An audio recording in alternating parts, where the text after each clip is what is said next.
في رسول الله أسوة حسنة لمن كان يرجو الله واليوم الآخر وذكر الله كثيرا.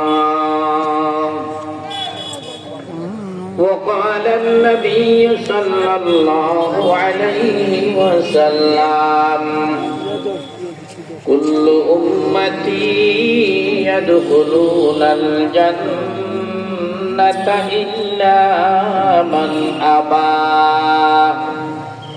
قيل ومن أبى؟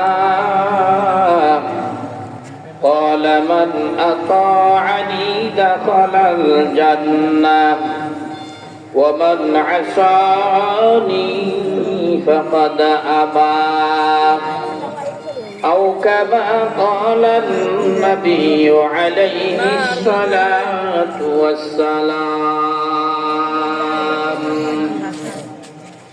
وقال الله تعالى في شأن حبيبه ومعشوقه ومقصوده ومحبوبه مخبرا وآمرا